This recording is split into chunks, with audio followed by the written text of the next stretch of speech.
We're back. Time for the Politics Fix with the Salon.com's Joan Walsh. Joan, I'm up here in Massachusetts. I'm going to give a speech at my college, Holy Cross, and I am thrilled that we're going to have a new senator from Massachusetts within perhaps a few hours. The word I'm getting, it's Paul Kirk. He was chairman of the party, the Democratic Party, a longtime Kennedy ally, head of the Kennedy Library, basically the foundation. Apparently, the Kennedy people were ticked off at the Boston Globe goo-goos who tried to jam Dukakis down their throat.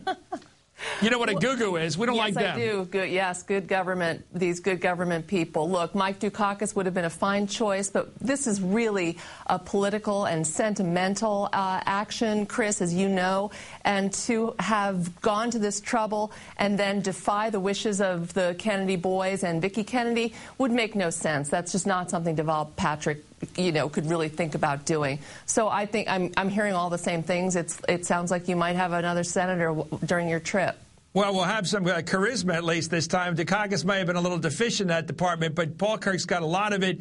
What about this old question of 60 votes? So will the reality of 60 Democrats change the thinking of you and people like you, like Ed Schultz, my colleague, who are very tough and very militant? I use that word positively in your case. Thank you. And also in Ed's case, who believe that the Democrats can rule because they wish to, in a ramrod sense. Damn it, if you have the power, you take it and you use it. You don't wait for 60 votes. You do it the hard way. You jam it through with reconciliation. I'm talking about health care. Right, Does that mean is 60 votes make it more likely they'll wait and try to get it the usual way rather than jam it through? Look, I think they have to wait and try to get it the usual way. If they get a senator, I mean, we also have this sad situation of Senator Byrd. So, we're dealing with a situation that's very much in flux. But look, I think everyone prefers at this point if Barack Obama and his allies in the Senate can twist some arms and can bring along Kent Conrad and some of the other people who have doubts about thoroughgoing public option.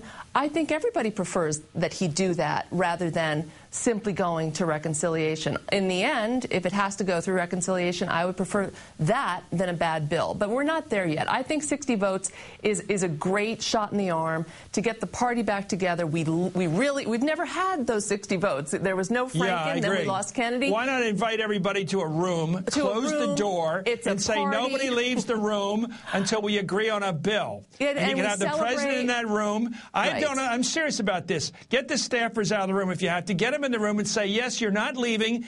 This is a party vote. Okay, ladies and gentlemen, this is a party vote like the budget. You're not going to vote against it. So what is it that your problem is? Let's fix it. Then we can all leave together and enjoy life as a victorious political party. As a victorious political party. And we have the power to do that. And we're going to define our party. And sure, there's going to be horse trading. But why can't we come together and really, if they could do that, they would really help their chances in 2010, Chris. I mean, that's the political win, as well as I think it would probably result in a good bill. But we'll see. Is Rahm Emanuel the person to do this, or does it take someone who's not there yet? Rahm Emanuel's a tough customer. He knows the Hill. He could have been Speaker someday. But does he have that kind of grasp and that kind of scope of attack to reach these moderates, or is he too big city?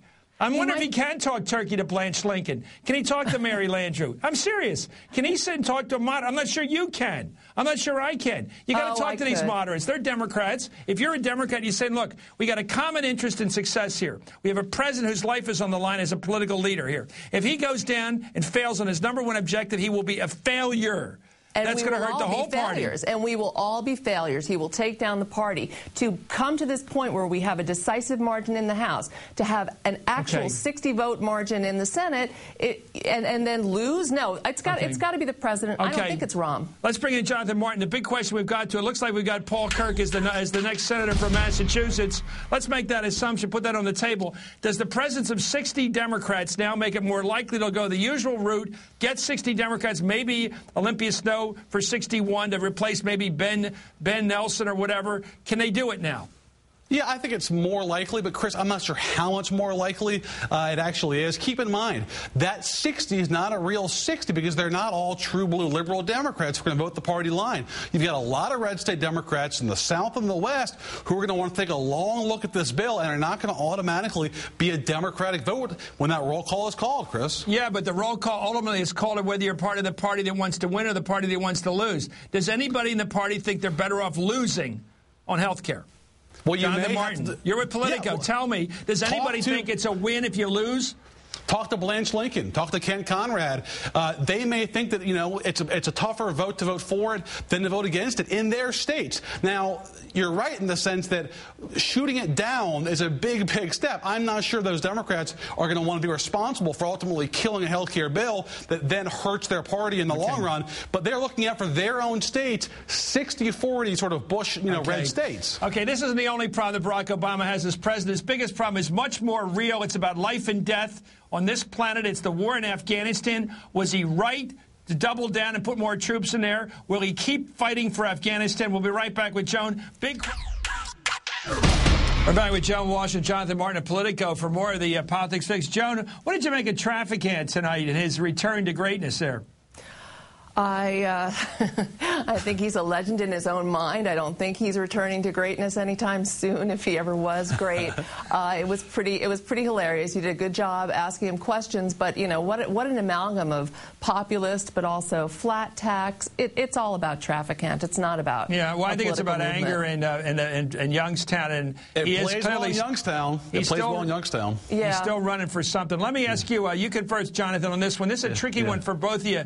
For unopinionated and opinionated journalism, it's tough. Afghanistan is real. It's not just a campaign issue. It's not a public relations issue. It's not an Obama issue. It's a reality. We have people, I don't know about you folks, but I was taken by the sight of that young Italian kid over the coffin. Maybe because it's just you see it. There's so many Americans getting killed every day. When you see a young kid leaning over his father's coffin and realize the total finality of that, the final forever loss of your father for a young kid. And you go, wait a minute, Italy's not that far away from America, and Afghanistan's really far away. And it's different culturally. And can we really, countries like Italy and America, really affect what goes on in a country that's not just Islamic, but zealously Islamic in some quarters, where people really believe in Sharia and are not going to change if we stay there 100 damn years? My question to you, Jonathan, how does a president defend a campaign, a war, that isn't going to change anything? Well, it's not an easy task, Chris, and especially with the base of his own party. Look, you see Vice President Biden now, reports coming out about his own influence. He wants to have a sort of smaller footprint there, move more American troops, and sort of do insurgent work in Pakistan. Anti-terrorist. They want to go from anti-insurgent to anti-terrorist, And Chris, you know the House very well. There's a lot of Democrats in the House of Representatives who have grave concerns about what the plan of action here is in Afghanistan. And you can be certain that those folks are getting louder and louder. And it's not a huge coalition now, but it's a growing coalition of folks on the left wing of his party who are not going to stand for a long-term sort of occupation in this country. Joan, he could have Ike Skelton from Missouri and the rest could be Republicans. I mean, he could have a few conservatives on the Middle East, hawkish people in the Middle East. But generally, I think Jonathan's right. It's an easy vote to say Afghanistan's not working. We got a crooked government over there that stole the election. What are we doing there?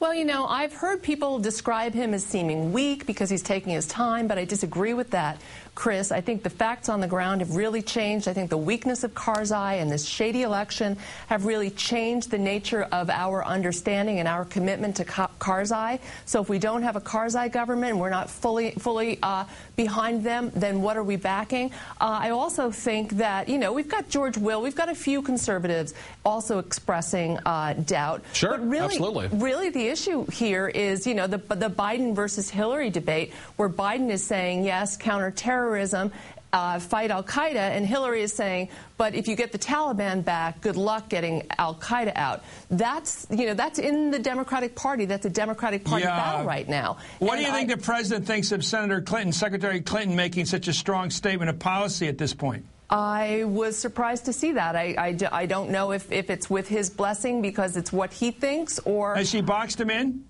No, I don't think he's boxed in. This is a supremely self-confident man, a supremely smart man. He's got his two closest advisors. Okay. They differ. He'll make the decision. I love the way you do this. I love the way you do this, John.